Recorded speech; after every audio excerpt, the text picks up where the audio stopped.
Bendecidos con toda bendición. Y la paz de Dios que inunda los corazones, llene sus vidas en este día, ya que estamos viviendo un momento confuso y turbulento en el mundo por todas las cosas que suceden.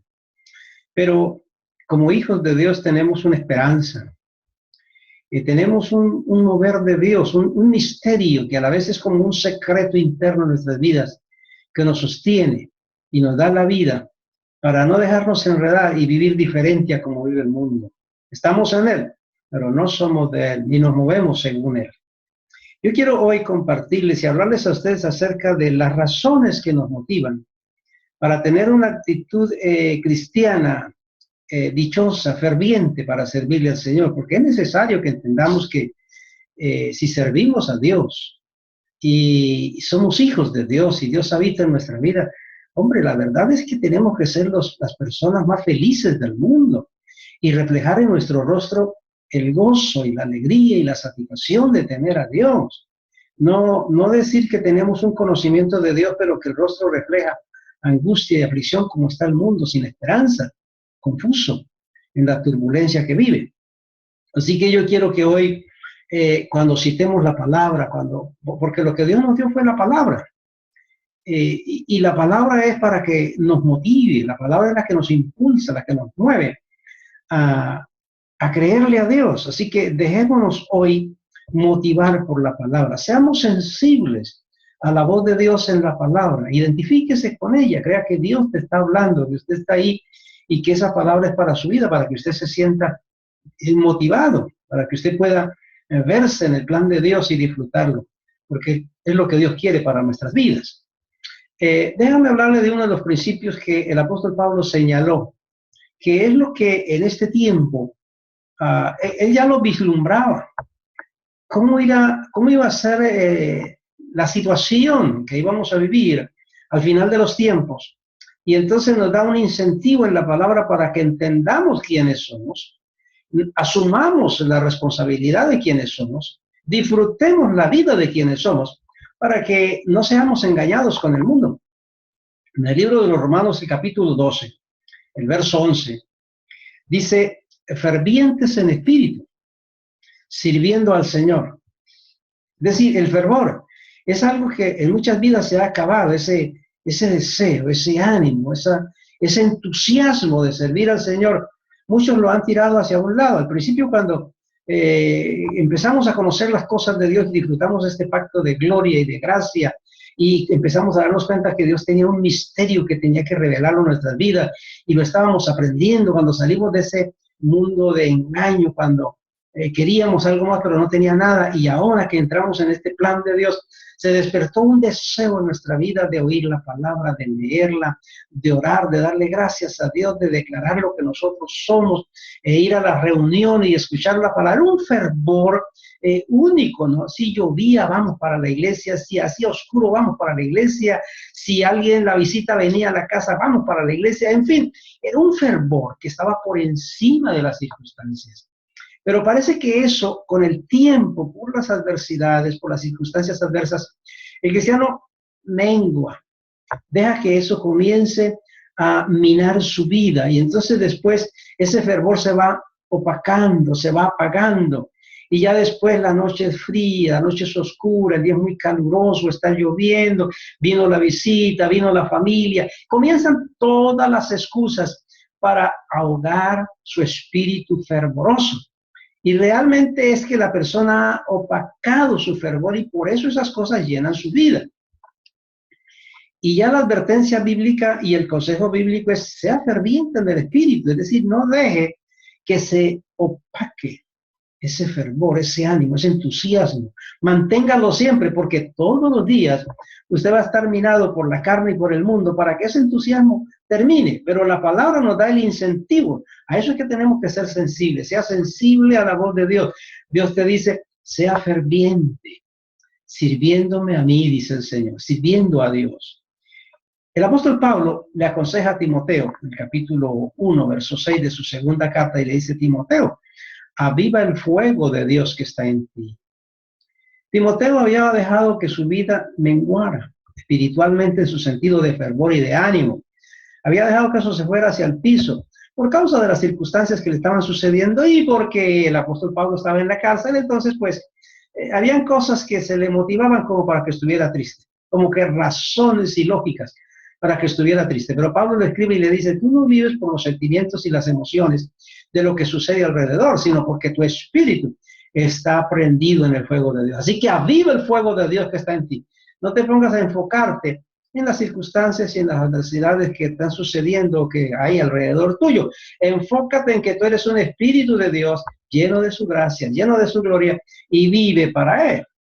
Así que cuando miramos esto, entonces nos damos cuenta que la palabra siempre tiene un incentivo para entusiasmarnos, para que seamos contentos y alegres, porque no podemos venir a llamarnos hijos de Dios, ser cristianos, caminar en esta palabra y estar con un rostro alargado, triste y abatido, confundido, porque así camina el mundo, pero usted tiene a Dios, usted es diferente.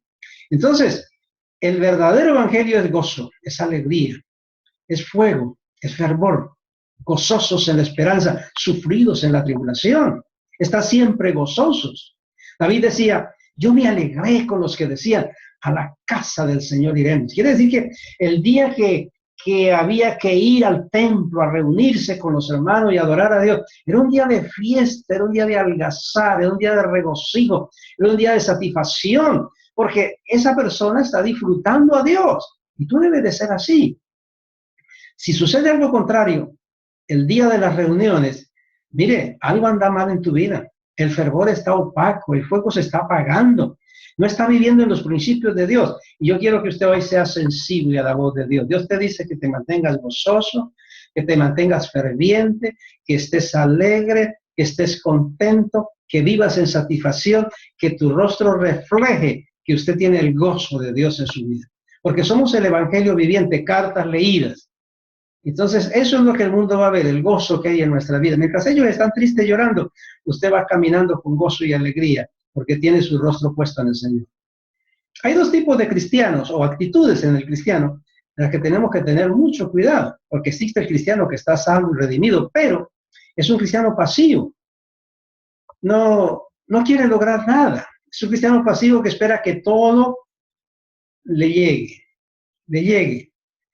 No sabe lo que tiene, no sabe lo que Dios le dio, no sabe lo que dice Dios de su vida, no se identifica con la palabra, no conoce su herencia, no sabe cuánto puede disfrutar, está conforme como está cómodo en su lugar. Tiene un trabajo, tiene una esposa, tiene una familia y forma un círculo vicioso y ahí se mantiene conforme. A la postre esa persona es alguien que desperdició el tiempo de su vida. No que se va a perder porque la salvación es eterna, lo que Dios nos dio es eterno. Pero disfrutar la salvación soteria no la disfrutan porque son cristianos conformistas con lo que tienen. No pueden subir a un nivel superior porque desconocen o no ambicionan en su vida algo más. Pero existe el otro lado de actitud cuando el cristiano es activo, el cristiano que se posesiona de lo que Dios dice que es suyo. Un ejemplo, si Dios dice que tú has sido hecho sano, por sus heridas, por sus llagas, que Él llevó sobre su cuerpo sus enfermedades y que te declaró sano. Y cuando viene un momento dado, encontramos una persona que quizás está pasando por muchas aflicciones en su cuerpo, porque está en un cuerpo material y físico. Esa persona puede decir, bueno, de cualquier mal me tengo yo que morir, son los achaques de la vida, ya este es un cuerpo que está achacoso, yo voy a morirme de esto. Se conforma y ya está viendo la sepultura.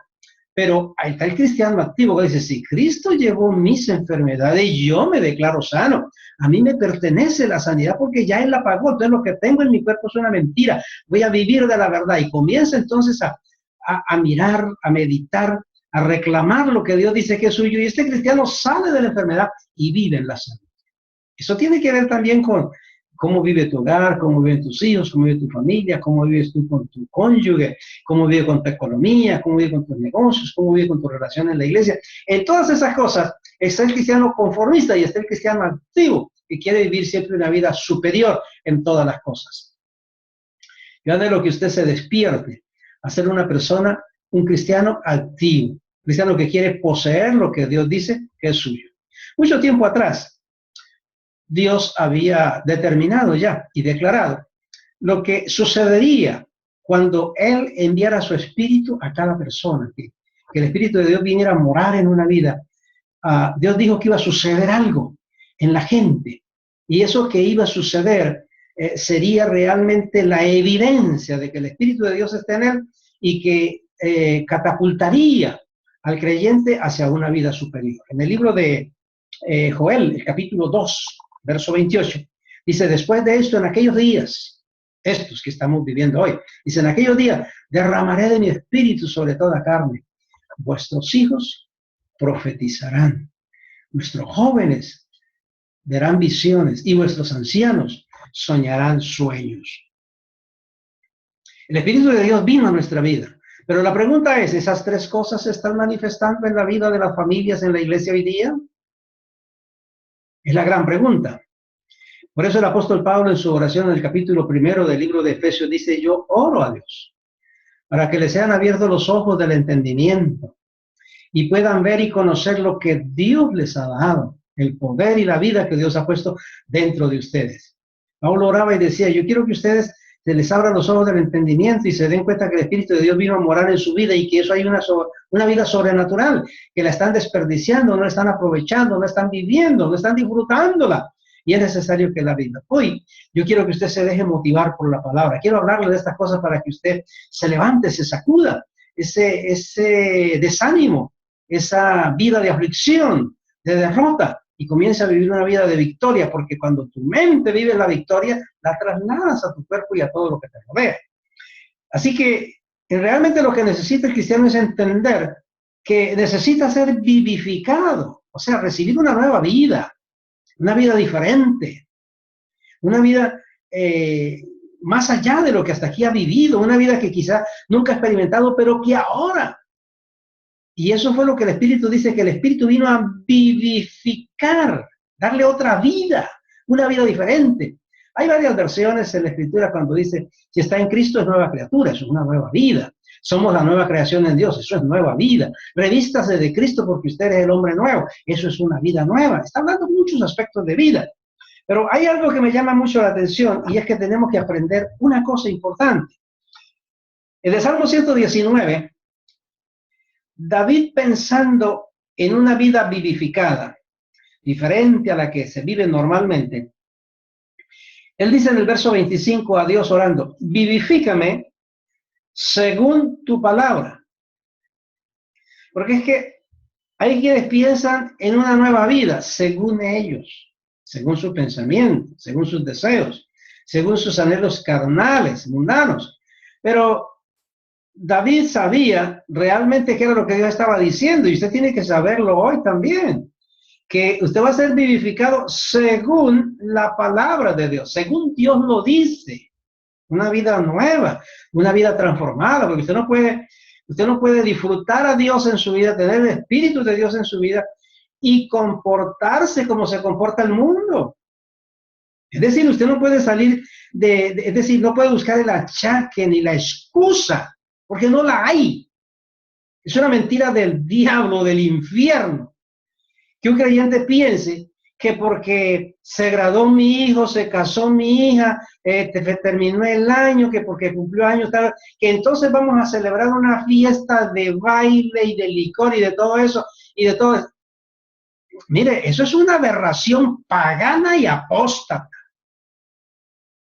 Esa no es nueva vida. Dios está hablando de una nueva vida que tiene cambios, que tiene transformación, que lo pasado pasó y terminó, porque eso era una vida que ofendía a Dios, execraba su vida. Hoy usted tiene una vida nueva para vivirla en Dios. Entonces, el vivificado según la palabra, no según el concepto suyo, no según la religión. Desde ya yo le digo, si usted va a estar con nosotros en este pacto de gracia, tiene que entender que debe darle un valor muy alto a la santidad, a la justicia, a la rectitud de Dios.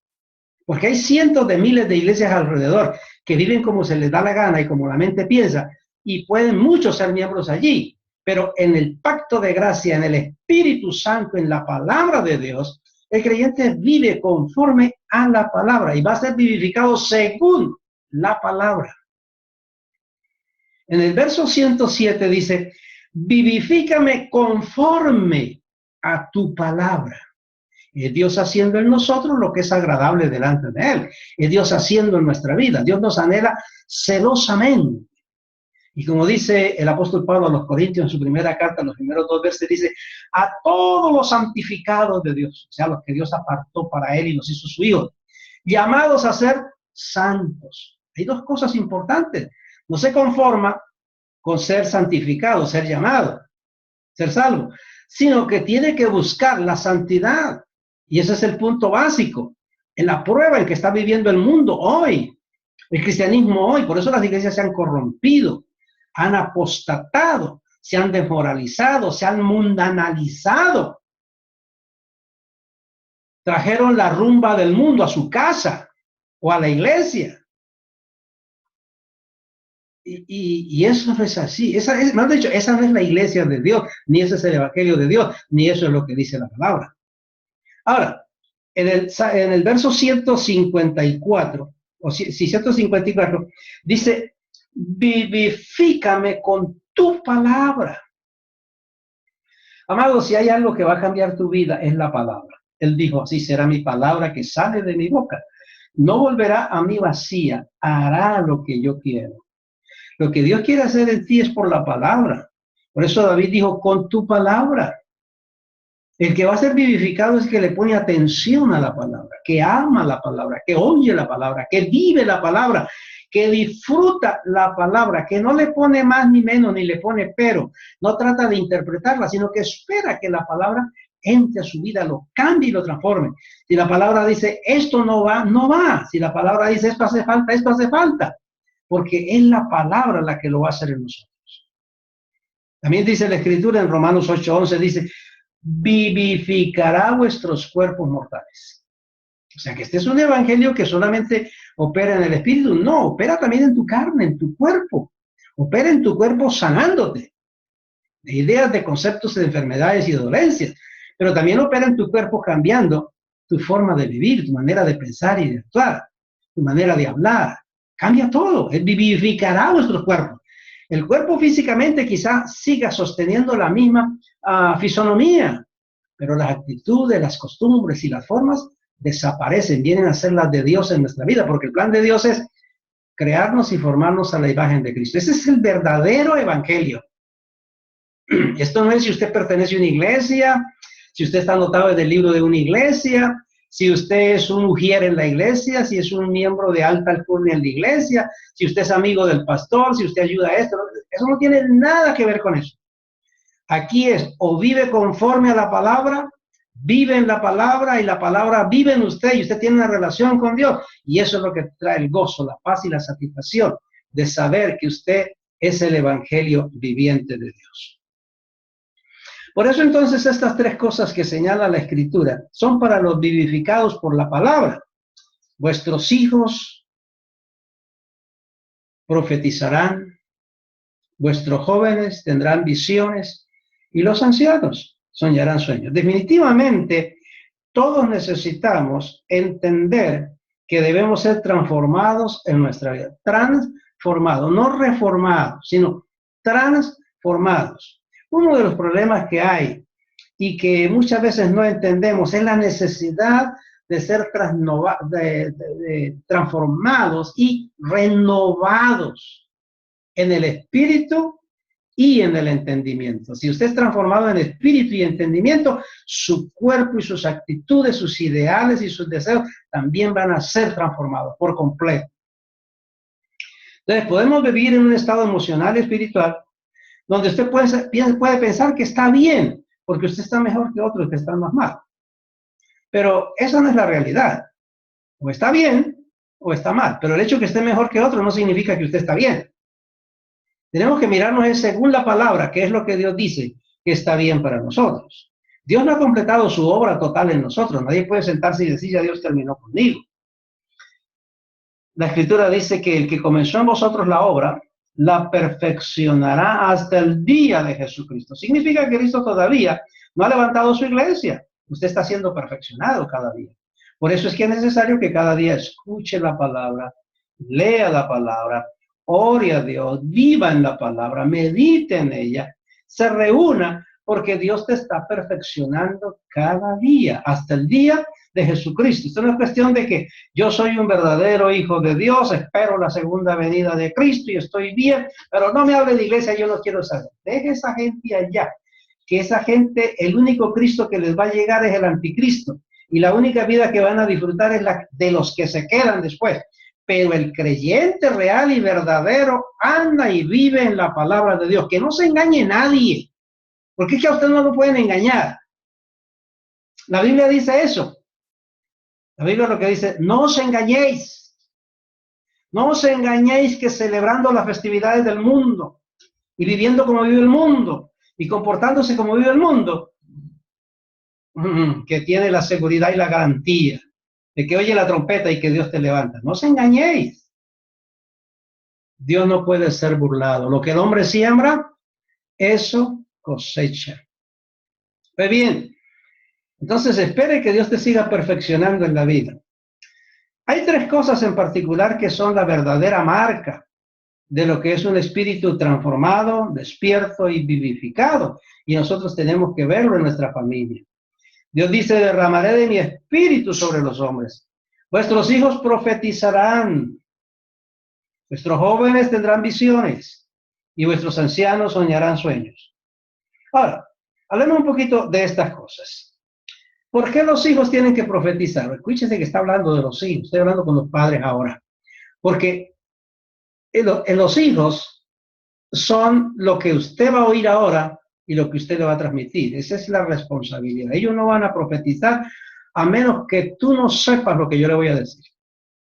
O sea, usted va a anular en la vida de sus hijos la palabra de Dios, la vida del Espíritu la vas a anular en tus hijos si tú no sabes ni asumes el compromiso de lo que dice la palabra y que yo te lo voy a revelar ahora. No es profetizar en el sentido ese que hay en los religiosos. Si el Señor me dijo que esto y que aquello. No es esa cosa. No se está refiriendo a eso. Es una gran equivocación. La Biblia está hablando, vuestros hijos profetizarán. ¿Qué es profetizar en el nuevo pacto de gracia, después del advenimiento de Cristo y la resurrección? ¿Qué es profetizar? Profetizar es escuchar, saber lo que Dios ha dicho de nosotros, de nuestros hijos, creerlo en nuestra vida y transmitirlo a nuestros hijos. Es decir, un padre sabe que Dios es responsable por la vida nuestra y nos envió en este mundo para que fuéramos para alabanza y gloria de Él y que todas las cosas salieran bien. Entonces los hijos deben de saber que Dios está de su parte porque así está escrito en la palabra. Y ustedes como padres deben enseñarle a sus hijos, Dios dice que usted es una persona de victoria. Cuando Él escuche eso, Él va a profetizar el bien de su vida. Yo declaro, porque esa es la profecía de hoy, declarar lo que Dios dice. Yo declaro que mi futuro es ferviente. Yo declaro que va a haber un hogar feliz, voy a tener una esposa dichosa, voy a tener un matrimonio esencial, excelente. Yo declaro que voy a tener una economía. Yo declaro que voy a alcanzar a llegar a la cúspide de mis estudios. Yo declaro que voy a estar en la universidad. Yo declaro que voy a estar sano. Yo declaro, y comienzan a declarar eso, están profetizando. Pero los padres que dicen, los niños van a la iglesia a molestar, necesita que los atiendan por allá y que tal cosa, y no tienen que enseñarle nada, ya cuando ellos sean grandes que aprendan y que están negando y sellándoles hacia una vida de un abismo de oscuridad, negándoles la palabra.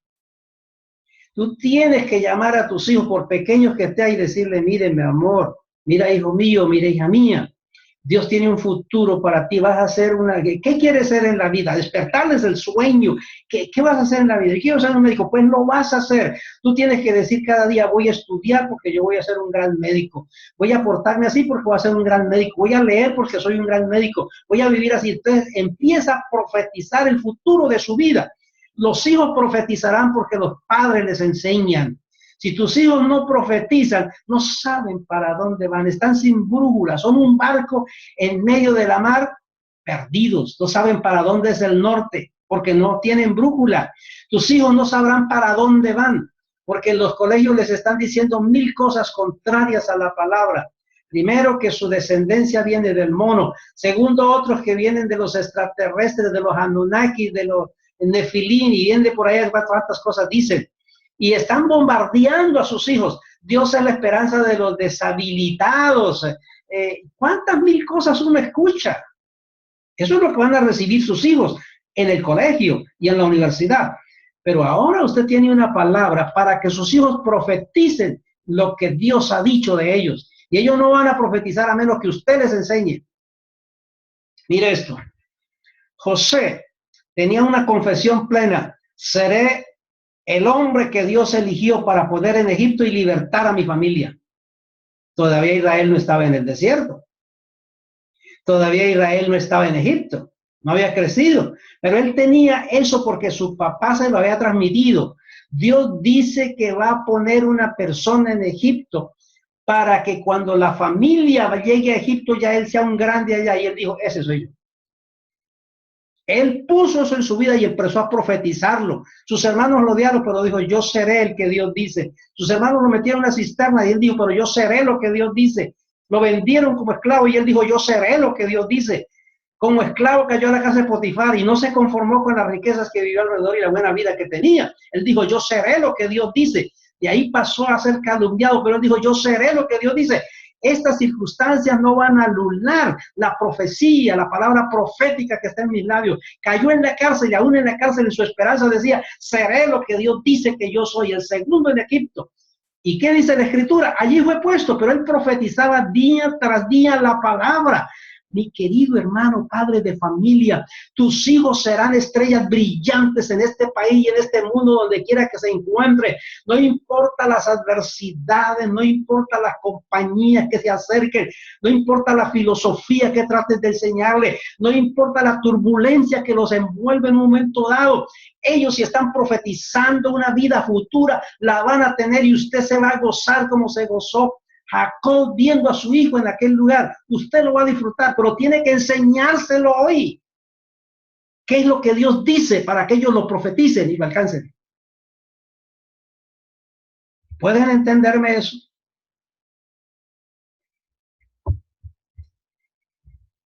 Ustedes son constructores de la familia. Yo alabo a Dios, me regocijo y llena mi corazón de una satisfacción para cada noche derramar mi corazón delante de Dios y poder decir gracias, Dios mío, porque pude tomar esta palabra y enseñarla a mis hijos y hoy verlos todos sirviendo al Señor, y aún hasta mis nietos sirviendo al Señor. Me gozo por eso, porque Dios cumple su palabra y no somos una excepción. Tú eres un hijo de Dios. Hay una segunda cosa que señala la Escritura, y es que dice que los jóvenes tendrán visiones. No es cuestión de que se sienta y empieza a mirar las nubes de una visión de algo. No, no, no. No es eso. Es la visión de un futuro mejor. Tienen que visualizarse dónde están. Si cuando está como joven no establece una visión en su vida, no sabe para dónde va, no sabe qué va a hacer en su vida. Si es un joven y dice, yo voy a ser un arquitecto, quiero serlo. Esa es mi visión. Cuando va por la ciudad está mirando los edificios. Cuando yo sea arquitecto hago uno mejor que ese, más alto que ese. Le daría otra estructura. Empieza a mirar porque esa es su visión, está enfocado en una visión. Y empieza entonces a estudiar bajo una visión, bajo un contexto de visión. Y todo lo que se levante como para cortarle esa visión lo quita de su vida, lo arranca de su ser, porque limpia el camino. Pero tiene que despertar una visión. Los jóvenes tienen que tener una visión, pero una visión bien enfocada. Si tenemos jóvenes que están enfocados, yo quiero ir a la mejor universidad, pero qué tristeza, mi papá y mi mamá no ganan lo suficiente. Quiero ir a la universidad, pero yo estoy viviendo en un estrato que no me da para llegar a la universidad. Entonces está enfocado en el bolsillo de papá y mamá, está enfocado en el lugar donde vive, está enfocado en lo que gana, y eso es efímero y eso es pasajero y no vas a llegar a ninguna parte. No vas a llegar a ninguna parte. Pero si se enfoca en los graneros de Dios, en el banco de Dios, en el reino de Dios, en que Dios es el dueño del oro y de la plata y que tú eres un hijo de Dios, voy a alcanzar esa meta porque mi Padre es Dios y Él me va a abrir el camino y me dará las conexiones y me abrirá las puertas, pero yo voy para allá porque esa es mi visión y Dios dijo que yo tendría una visión del Espíritu y en esa visión del Espíritu yo reclamo lo que es mío. Digo, mi Dios amado, que estaré en esa universidad, que seré un arquitecto, que llegaré a esa meta. Cuando ellos empiezan a profetizar su visión, llegan a ella. Jóvenes, ustedes tienen que tener una visión. ¿Para dónde van? ¿Qué van a hacer en la vida? Porque Dios está en el asunto de que ustedes tengan visión. Si no tienen visión, no saben para dónde van. Se conforman con cualquier cosa. Y Dios no quiere eso. Dios quiere cosas más grandes. Existen cristianos activos y cristianos pasivos. Tú tienes que ser un cristiano activo, fervoroso, ferviente, gozoso, que cree las promesas de Dios. Pero también tenemos que pensar en otro lado. Los ancianos soñarán sueños. Quizá alguno diga, ay, pastor, yo lo que tengo son pesadillas. Posiblemente, mientras esté desenfocado de la palabra, son pesadillas lo que tiene. Pero mire bien, ¿por qué Dios dice que los ancianos soñarán sueños? Porque existe una idea diabólica, carnal y mundana, que no debe de estar en los hijos de Dios. Y es que es una idea de que cuando yo pase cierta edad, todo se canceló. Ya no puedo conseguir nada mejor, ya no llego a ningún lugar, ya estoy muerto, ya no logro nada, ya no puedo prepararme en nada, no puedo aprender nada, ya lo que me espera es la sepultura, dejémoslo eso a los jóvenes, yo ya no alcanzo nada. Ese sentir de esas personas no es el sentir del Espíritu, es el sentir de la carne. Si el Espíritu de Dios está en tu vida, ese no es el sentir de Dios, estás dejando fluir el sentir de tu carne y estás opacando el sentir del Espíritu. Aviva el fuego de Dios que está en ti, aviva el Espíritu de Dios que está en ti. Motívate, déjate mover por la palabra, deja motivar por la palabra, sea sensible, porque el Espíritu de Dios en ti lo que te está diciendo es, aunque llegue a la vejez, hay posibilidades, porque Dios no está midiendo el éxito de una persona ni lo que va a hacer por los años que tenga, sino porque Él es soberano sobre todas las cosas. Entonces el Dios soberano es el que está encargado de planificar todas las cosas y ya las planificó. Entonces en ese plan de Dios nosotros estamos. Usted tiene que soñar en el plan de Dios, que no depende de tu economía, no depende de tus fuerzas, no depende de tus capacidades teológicas o académicas, no depende de la cuenta bancaria que tenga o de la familia que tenga o de las amistades que tenga. Tú dependes total y enteramente de Dios. Y si pones tus ojos en el reino de Dios y en los graneros celestiales de Dios, en el banco de Dios, usted es una persona que puede decir como el Espíritu de Dios en tu vida. Antes, en todas estas cosas, en la escasez, en la estrechez, en la turbulencia del mundo, en la apostasía del mundo, en la imposibilidad del mundo, en todas estas cosas, somos más que vencedores. Eso es porque ya Él venció. Entonces, ¿qué es lo que está diciendo la palabra? No importa cuántos años tú tengas, tú tienes una capacidad que es la de Dios y puedes soñar todavía con un buen hogar, una buena familia, puedes soñar con una propiedad de casa, puedes soñar con tener un vehículo, puedes soñar con ir a conocer cierto lugar y tomarse unas vacaciones, tú puedes soñar con eso, porque Dios nos dio el mundo para que lo disfrutemos, no la mundanalidad, sino el mundo, los ríos, las playas, las ciudades, los mares. Dios nos dio eso para que lo disfrutemos, los bosques. Eso es una delicia en gran manera. Y Dios nos la dio para que la disfrutemos. Tú puedes soñar con eso. Y cuando sueñas con eso, Dios te saca de las crisis, porque la crisis que estás viviendo ahorita, no importa cuál sea, puede ser financiera o familiar. Eso no va a cancelar el plan de Dios, ni puede llevarte a anular el sueño de Dios en tu vida. Tienes que tener expectativas, porque nada va a cancelar los sueños de su vida. Entonces, de tal manera, yo quiero que ustedes piensen hoy en estas tres cosas. Vamos a poner a nuestros hijos a profetizar porque ellos tienen el Espíritu de Dios. Usted debe enseñar qué es lo que tienen que profetizar. Usted debe enseñar a sus hijos la visión de un mundo futuro para que ellos comiencen a vivirla. Perdón. Y usted tiene que soñar. Usted tiene que soñar con ver a sus hijos en un éxito y una victoria. Sueñe con sus hijos en un buen hogar y una buena familia. Sueñe con sus hijos en buena salud y buena prosperidad. Pero sueñe por usted mismo. Sueñe por usted todavía. No importa los años que tenga. Sueñe. Sueñe los sueños de Dios. Porque el Espíritu de Dios está en ti y esas tres cosas tienen que suceder en la vida de un creyente que cree la palabra, que vive la palabra, que se deja motivar por la palabra, que es sensible a la palabra. Declaro en esta hora que el Espíritu de Dios activa y aviva tu vida para que tú creas esa palabra y comiences a disfrutarla. Lo declaro vivo, activo, vivificado en el poder de la palabra de Dios. Bendecido con toda bendición.